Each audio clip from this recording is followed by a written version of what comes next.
Assalamualaikum warahmatullahi wabarakatuh. Perkenalkan, nama saya Juliana Nur Hikmah dengan NIM 2109750 dari kelas 1B Pendidikan Guru Sekolah Dasar. Di sini, saya akan mereview materi Psikologi Pendidikan dan Bimbingan dengan dosen pengampu Dr. Andes Haji Acep Ruswan MPD dan Ibu Giani Kawanti SPSI MPD. Pada pertemuan 9 membahas mengenai teori berpikir. Sebelumnya, kita harus tahu apa itu berpikir. Berpikir merupakan salah satu aktivitas mental manusia untuk membantu memecahkan masalah, membuat keputusan, atau memenuhi rasa keingintahuan. Brunner adalah seorang ahli psikologi perkembangan dan ahli psikologi belajar kognitif. Penelitiannya yang demikian banyak itu meliputi persepsi manusia, motivasi, belajar, dan berpikir. Dalam mempelajari manusia, ia menganggap manusia sebagai pemroses, pemikir, dan pencipta informasi. Menurut Brunner, ada 3 tahap berpikir, yaitu yang pertama, tahap enaktif, yang kedua, tahap ikonik, dan yang ketiga, tahap simbolik. Adapun sifat berpikir, yang pertama, starting position atau pemrosesan informasi. Yang kedua, goal directed atau menuju pemecahan masalah. Yang ketiga, finishing position atau pemecahan masalah. Lalu ada cara berpikir. Yang pertama dengan cara induktif, yaitu penarikan cara berpikir dari khusus ke umum. Lalu secara deduktif, yaitu penarikan cara berpikir dari umum ke khusus. Adapun pendekatan teori berpikir, yang pertama teori stimulus respon, yang kedua teori Gestalt, lalu yang ketiga pendekatan pemrosesan informasi. Selain itu, pada pertemuan 9 membahas tentang belajar. Belajar merupakan proses menciptakan nilai tambah kognitif, afeksi, dan psikomotor bagi siswa. Macam-macam gaya belajar, yang pertama pelajar aktif, pelajar intuitif, pelajar visual, dan pelajar sekuensial. Selanjutnya di pertemuan ke-10 membahas mengenai inteligensi. Inteligensi berasal dari kata Latin yaitu intelligiere yang artinya mengorganisasikan, menghubungkan, atau menyatukan satu dengan yang lainnya. Inteligensi mengacu kepada bermacam-macam kemampuan. Inteligensi untuk anak yang seusia, anak-anak yang cerdas menunjukkan kemampuan kreativitas yang lebih baik daripada anak-anak yang kurang cerdas.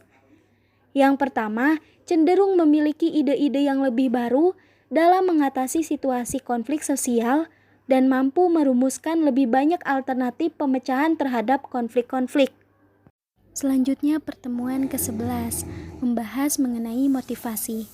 Motivasi belajar merupakan daya penggerak psikis dari dalam diri seseorang untuk dapat melakukan kegiatan belajar dan menambah keterampilan dan pengalaman. Motivasi mendorong dan mengarah minat belajar untuk mencapai tujuan belajar. Siswa akan bersungguh-sungguh belajar karena termotivasi mencari prestasi dan untuk memecahkan masalah. Motivasi dijelaskan dengan mengkoordinasikan ketiga prinsip, yaitu yang pertama, suatu perilaku tertentu akan menghasilkan hasil tertentu. Nantinya hasil tersebut mempunyai nilai positif bagi pelakunya sesuai dengan usaha yang dilakukan oleh seseorang. Ada 2 jenis motivasi, yaitu yang pertama motivasi ekstrinsik, yaitu kegiatan belajar yang tumbuh dari dorongan dan kebutuhan seseorang tidak secara mutlak berhubungan dengan diri sendiri. Lalu yang kedua, motivasi intrinsik, merupakan kegiatan belajar dimulai dan diteruskan berdasarkan penghayatan sesuatu kebutuhan dan dorongan yang mutlak berkaitan dengan aktivitas belajar. Lalu ada teori kebutuhan menurut White. Yang pertama, kebutuhan untuk memperoleh kompetensi dapat dilihat sebagai suatu kebutuhan akan kegiatan untuk bergerak, bertanya untuk memahami lingkungan, kesenangan untuk menguasai atau mengkontrol lingkungan. Yang kedua, kebutuhan berprestasi. Menurut seorang ahli psikologi, David M.C. McClicken dan John W. Atkinson telah mengembangkan suatu teori tentang motivasi yang didasarkan kepada kebutuhan berprestasi. Menurut teori ini, anak-anak harus ditantang dengan tugas-tugas yang menantang dan mereka harus dapat melewati dan menyelesaikan tantangan tersebut. Selanjutnya di pertemuan ke-12 mengenai kreativitas. Kreativitas adalah kemampuan berpikir, bersikap, dan bertindak tentang sesuatu dengan cara yang baru dan tidak biasa, guna memecahkan berbagai persoalan sehingga dapat menghasilkan penyelesaian yang orisinil dan bermanfaat. Selanjutnya, perkembangan kreativitas anak. Harlock menegaskan bahwa hasil sejumlah studi kreativitas menunjukkan bahwa perkembangan kreativitas mengikuti suatu pola yang dapat diramalkan. Ada beberapa faktor yang mempengaruhi kreativitas anak, antara lain: yang pertama, jenis kelamin; yang kedua, status sosioekonomik; yang ketiga, posisi urutan kelahiran; yang keempat, ukuran besar anggota keluarga; yang kelima, anak-anak di lingkungan kota lebih cenderung kreatif daripada anak di desa; lalu yang keenam, inteligensi. Lalu bagaimana cara belajar yang efektif bagi anak usia dini? Yang pertama, anak belajar melalui bermain. Melalui bermain, anak sesungguhnya belajar mengeksploitasi berbagai hal yang dapat dilakukannya untuk mentransformasi hal-hal tersebut secara imajinatif. Yang kedua, anak belajar dengan cara membangun pengetahuannya. Yang ketiga, anak belajar secara alamiah. Anak usia dini ada dalam masa mengeksplor lingkungan dan dirinya dengan cara try and error, di mana anak-anak masih memiliki pengetahuan dasar tentang dunia. Lalu yang keempat, pembelajaran yang dilakukan oleh anak mempertimbangkan seluruh aspek perkembangan, menarik dan bermakna. Selanjutnya, pertemuan ke-13, yaitu membahas peran guru dalam mengarahkan minat dan bakat siswa. Guru sebagai orang tua siswa yang berada di sekolah memiliki kewajiban tidak hanya sekadar mematangkan aspek kognitif saja. Hal lain yang tidak kalah pentingnya menjadi kewajiban seorang guru ialah menjadi tempat bimbingan di luar pemahaman terhadap sebuah materi pelajaran. Peran guru juga sangat penting ketika dihadapkan pada proses pengarahan minat dan bakat siswa.